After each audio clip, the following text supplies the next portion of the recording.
I've always been a real science fiction fan, and so I think that plays into it. It's a fictional world that I'm really comfortable with.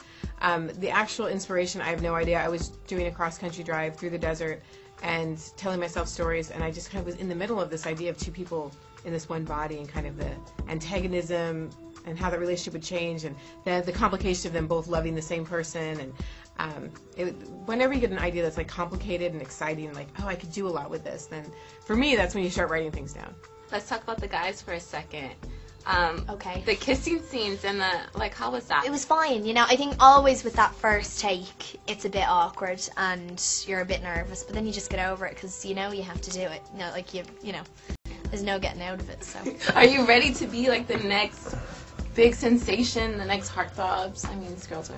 It's lovely that there are people who appreciate what Stephenie's doing, what Andrew's doing, hopefully what we're doing. But I think if you worry, if you get too concerned with that sort of stuff, you can actually drive yourself crazy. I think what we've got to do as actors is pay attention to making. Yeah. And try to hold no expectations. Yeah. Either way. How is it working with Diane? I love Diane. I mean, Diane's a great actress, and I had quite a bit to do with her.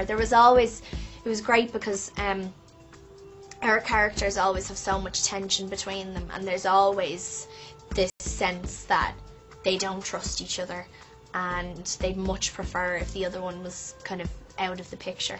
And I really like having that kind of dynamic between two characters. It was definitely a departure for me. I've never really played the bad guy, and then what I liked about it is you don't really know. You think she's the bad guy, but is she really? Because what I liked initially about the project was usually aliens in films are portrayed as the bad guys, and you know, they're evil and want to kill everybody. And in this one, you know, they actually make this world better. Like, there's no more wars, there's no more competition, no more pollution. So they have a lot of good to bring to our world, and I thought that was interesting.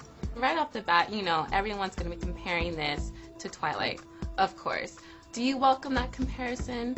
It's a double-edged sword. On the one hand, this movie wouldn't have been made without that. So obviously that's a really good thing.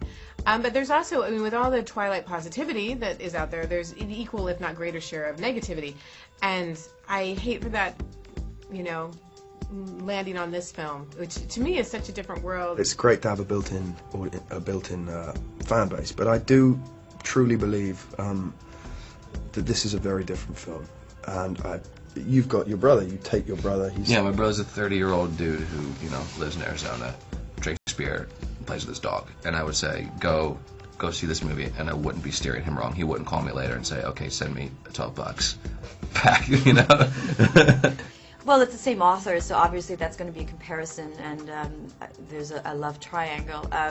I think it's a little more complex, the story, than Twilight, and obviously we don't have vampires, but I don't know, I mean, if a third of the fans of Twilight show up, that would be great.